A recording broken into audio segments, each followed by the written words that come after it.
Welcome to the deep dive. Today we are taking a truly towering stack of historical game logs, player diaries, and old newspaper clippings, and we're just going to extract the ultimate shortcut for you. Right, because there is a lot to get through. There is so much. But if you are eager to get well informed on the actual foundation of modern hockey without, reading through a dry textbook, you are in the exact right place. Absolutely. Our mission today is to thoroughly unpack the 1947 to 48 National Hockey League season. So this was the 31st season of the league. It sits squarely in that classic Original Six era. Which means 6 teams, a really grueling 60-game schedule, and constant train travel across North America. Constant train travel, right. Okay, let's unpack this. Looking through these sources, this specific season just stands out as totally monumental. It really does. I mean, it is filled with bizarre league firsts, these unprecedented blockbuster trades that completely altered the landscape, and some pretty severe scandals, too, things that actually threaten the sport's integrity. It truly is a remarkable year to study.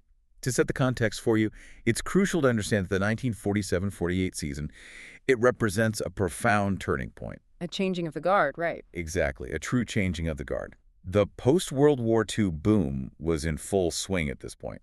Attendance was rising rapidly, and the league was urgently trying to modernize its presentation. While still dealing with the violent roots of the game. Yes, the very unpolished roots.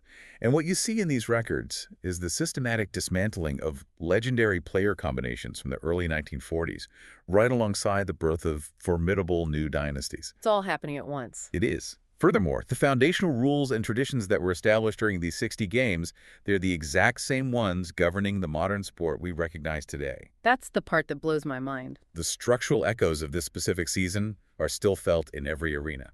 The modernization aspect is so fascinating.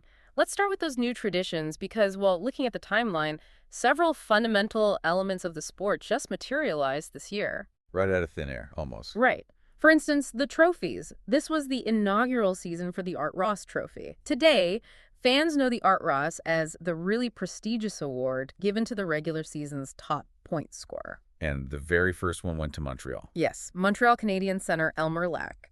He tallied 61 points. Which, you have to remember, in a 60-game season, played in a highly defensive era. Averaging a point per game was a massive achievement. A significant achievement, yes. We also see the realization of the NHL All-Star Game. I mean, they had brainstormed the concept previously, but this was the year it became an official standalone event. That's correct. And it brings us to a really critical tension within the league's expansion efforts. How so? Well, the All-Star Game was designed to be this grand showcase, right? A marketing tool to display the league's premium talent to a much broader audience. Yeah. However, it came with a surprisingly heavy operational cost. Oh, you mean the injuries? Exactly. During that exhibition match, Chicago Blackhawks forward Bill Mosienko suffered a devastating ankle injury. And it was bad. It was severe enough that it threatened his entire professional livelihood, which raises an important question that sports leagues, they continue to grapple with even now. What's the acceptable physical toll of a promotional game? Right. You have team owners watching their most valuable, highly paid assets risking career-ending trauma in a game that has literally zero impact on the regular season standings. That's a terrifying prospect for an owner. Mosienko's injury cast a very long, concerning shadow over the whole all-star concept. The league was clearly grappling with the physical dangers of the game, but at the exact same time, they were trying to elevate the entertainment value for the ticket buyers. They needed to put on a show. Which brings us to something that sounds just so basic today. I was going through the game logs, and there is a note here about a specific match on November 13th, 1947. Oh, I know where you're going with this. Montreal forward Billy Ray scored a goal, and according to the records, he raised his hockey stick in the air. Was that seriously the first time a player ever did that to celebrate? It was. The concept was formally pitched by hockey pioneer Frank Patrick. The league recognized a pressing need for better visual communication. I want you, the listener, to pause and just picture this. Try to imagine a professional sporting event before goal celebrations even existed. It's hard to visualize. A player scores a game-winning goal, the hometown crowd erupts, and the player just quietly skates back to the center circle. Just business as usual. It is incredible to realize that the simple universal sports tradition of raising a stick to signal a goal had to be systematically introduced to the players. It perfectly illustrates how the culture of the sport was shifting from pure athletic competition to sports entertainment. Right. The league needed clear, identifiable signals for the fans sitting way up in the back rows of the They arenas. needed the drama. Exactly. However, while the executives were attempting to polish their public image with these shiny new trophies and choreographed goal signals, a much darker undercurrent was actively pulling at the fabric of the sport. Yeah, the tone of the source material definitely shifts when we look at the off-ice conduct. This gets quite serious. This season was marred by severe gambling scandals, and the league office responded with unprecedented harshness. Boston Bruins player Don Gallinger was suspended indefinitely. Pending a deep investigation into his associations with bookmakers. Right.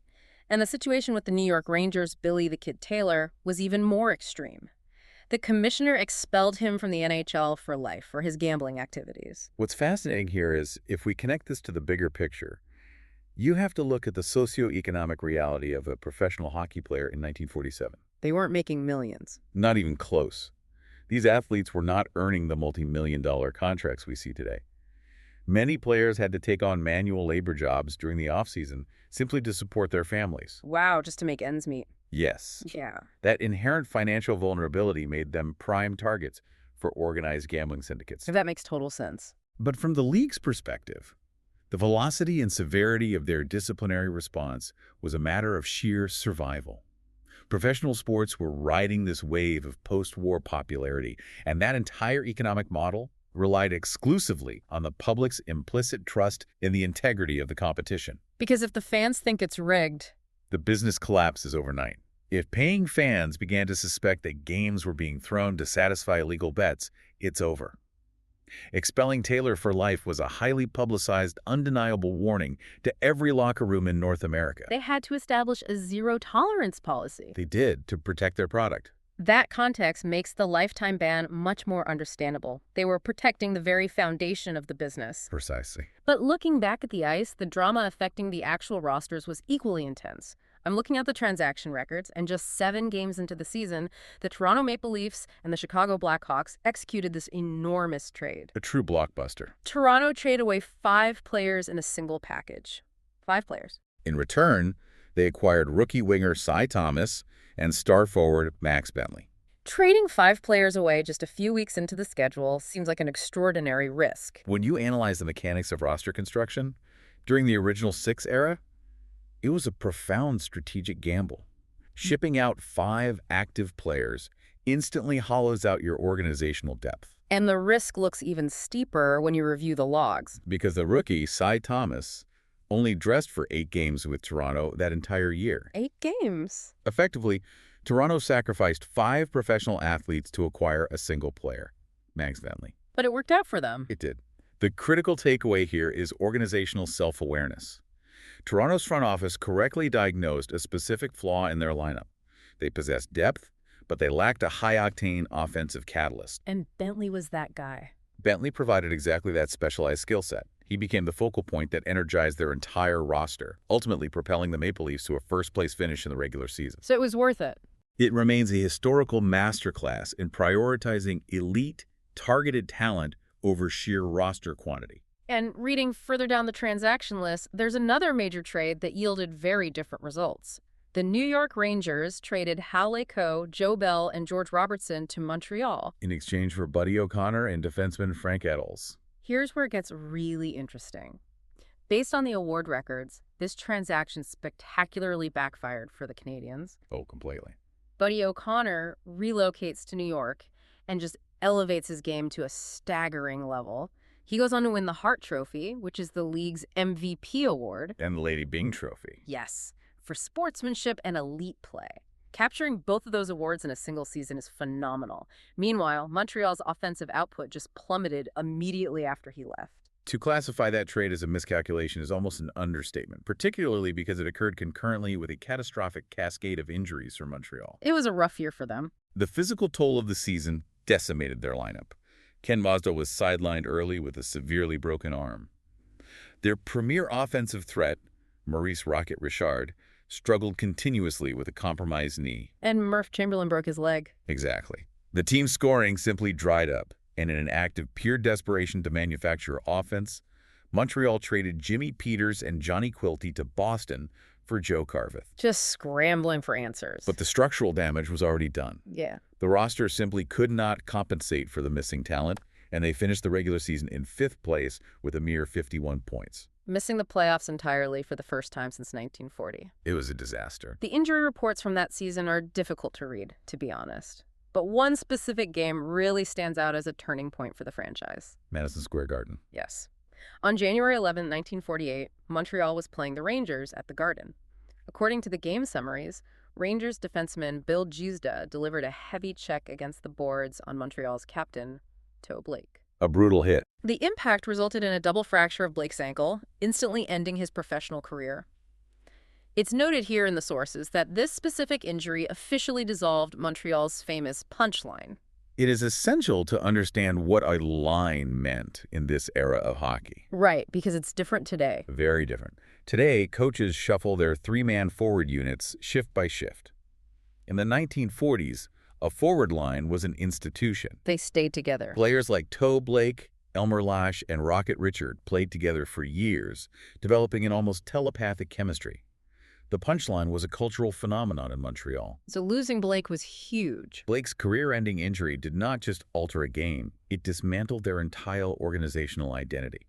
And you have to factor in that the physical environment of the rinks contributed heavily to this. The boards had no give back then, right?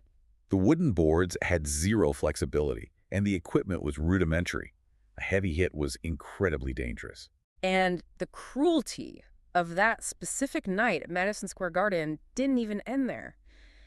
In a bizarre twist, Toe Blake's former teammate, Johnny Quilty, The player they had just traded to Boston. exactly, the guy they traded in their desperation move, he suffered a compound leg fracture that exact same night, ending his career as well. Two intertwined players suffering career-ending trauma simultaneously. It really reinforces the unforgiving brutality of the sport at that time. And the fallout from Montreal's collapse affected every tier of their roster. Even their goaltending. Yes, looking at the goaltending records, legendary Canadiens netminder Bill Durnin failed to win the Vizina Trophy, the annual award given to the league's top goaltender. And that was rare for him. It was the sole season in his entire career that he did not claim the honor. But Durnin's season is notable for a much more significant historical milestone. Well, the captaincy. Yes. The 1947-48 season was the final time in National Hockey League history that a goaltender was permitted to be named an official team captain. Bill Durnin holds the distinction of being the last goalie captain the league ever allowed. That leads to an obvious question for you. Why did the league intervene and ban goalies from wearing the captain's C right after Durnin? It came down to strategic exploitation. Okay. The official role of a captain grants the player the right to approach the referee to discuss disputed calls or penalties. Right. Right. Well, Durnin, being a highly intelligent competitor, he weaponized this rule. Whenever his team was trapped in their defensive zone, exhausted and needing a line change, Durnin would slowly skate out of his crease. Oh, no. He would travel all the way to the referee, engage in a prolonged discussion, and then slowly skate back. That is brilliant. He effectively created unpenalized timeouts to rest his players. The opposing teams were furious, and the league was literally forced to rewrite the rulebook to maintain the pacing of the game. That is a brilliant piece of gamesmanship. So with Montreal's structure collapsing and Chicago finishing dead last with just 46 points, we look at the standings for the teams that actually survived the schedule. The ones heading to the postseason. Right. Toronto secured first place with 77 points and a +39 goal differential. In a 60-game season, outscoring your opponents by nearly 40 goals is a testament to overwhelming dominance. They were a powerhouse. Detroit followed in second place with 72 points, matching that +39 differential. Boston secured third with 59 points, and the Rangers claimed the fourth and final playoff spot with 55 points. Those final standings really map out the shifting power dynamics we discussed earlier. The changing of the guard. Yes. We noted the sudden end of Montreal's punchline. Concurrently, Boston's legendary trio, known as the Kraut Line, was also reaching the end of its tenure. But professional sports abhor a vacuum. Exactly. Over in Detroit, the organization was assembling their famously dominant production line. This generational shift was occurring in real time. The new blood was arriving. The prospect pools were flooding the league with new talent. If you review the rookie debuts from this season, you see the arrival of future Hall of Famers like Red Kelly for Detroit and Doug Harvey from Montreal. The foundation for the elite hockey of the 1950s was being poured right there. That sets up a fascinating postseason. In the semifinals, the first-place Toronto Maple Leafs faced the third-place Boston Bruins. Looking at the final series tally, Toronto won it 4-1. Which looks easy on paper. Yeah, on paper that suggests a heavily lopsided matchup. But diving into the actual box scores from the sources, how did Boston manage to keep it so competitive? That is exactly why historical analysis requires looking past the surface results. Yeah. That series was a fiercely contested tactical battle. It was tight. Very tight. 3 of the 5 games were decided by a single goal margin. Boston relied on a highly structured defensive system anchored by their exceptional goaltender, Frank Brimsek. He kept them in it. He elevated his performance to keep Boston within striking distance. In Game 1, Boston pushed Toronto to overtime before Nick Metz finally secured the victory for the Maple Leafs. But Toronto just had too much firepower. Ultimately, yes. Toronto's superior roster depth, which was significantly bolstered by that early season Max Bentley trade we talked about, proved too formidable for Boston to overcome in the lead stages of the games. On the other side of the bracket, the second-seeded Detroit Red Wings took on the fourth-seeded New York Rangers. The logs show this series was much less predictable, stretching to 6 games. The Rangers put up a fight. They did. Detroit capitalized on their home ice advantage at Olympia Stadium, securing the first 2 games. But when the series shifted to Madison Square Garden, the Rangers completely disrupted Detroit's momentum, winning games 3 and 4 to equalize the series at 2 games apiece. What's fascinating here is how Detroit responded to that adversity. A young team could easily panic after losing a 2-game lead. Right, especially on the road. However, Detroit was constructed for long-term resilience. When the series returned to Michigan for Game 5, Detroit's defensive structure tightened, yielding a 3-1 victory. And then they closed it out. They then traveled back to New York and eliminated the Rangers with a 4-2 win Game 6. Analyzing the score sheets for those concluding games reveals exactly who drove Detroit's success. Who was it? For Jim McFadden and rookie defenseman Red Kelly. They executed critical power play goals under immense pressure, proving that Detroit's emerging core possessed the mental fortitude necessary for championship hockey. Which established the ultimate heavyweight clash for the Stanley Cup Finals. The first-place Toronto Maple Leafs against the second-place Detroit Red Wings. The top 2 teams. Both teams finished the regular season with identical plus 39 goal differentials. Statistically, it promised a grueling 7-game endurance test. Yet the final result was a decisive sweep.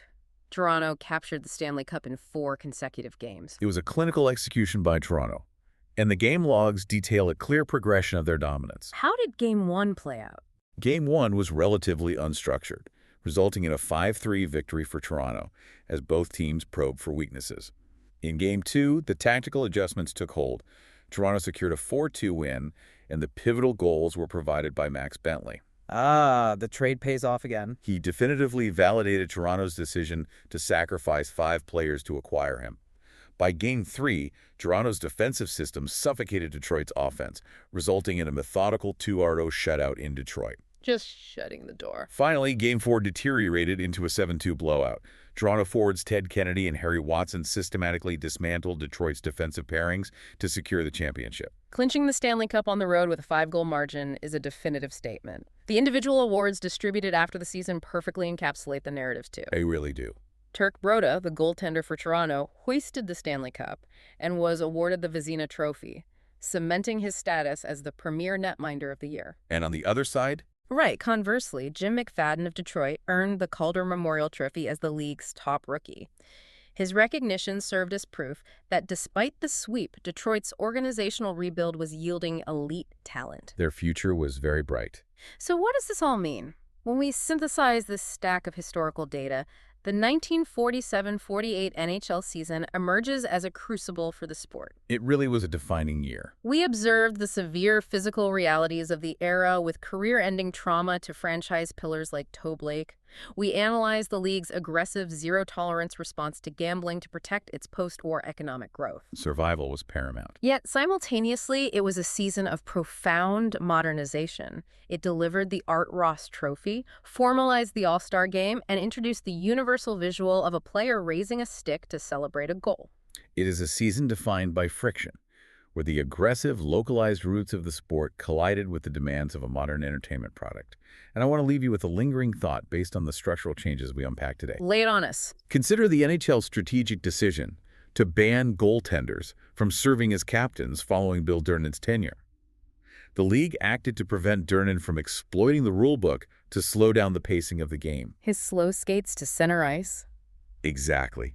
Think about how fundamentally different the geometry, the psychology, and the momentum of modern hockey would be if that rule had never been implemented. That's a wild thought.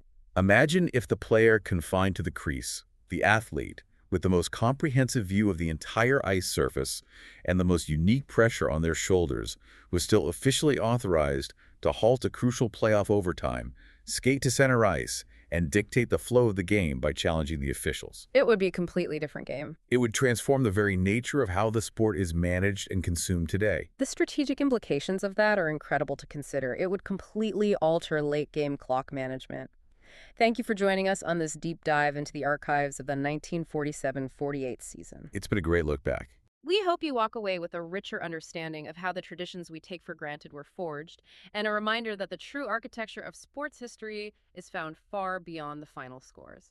Until next time, keep exploring the details.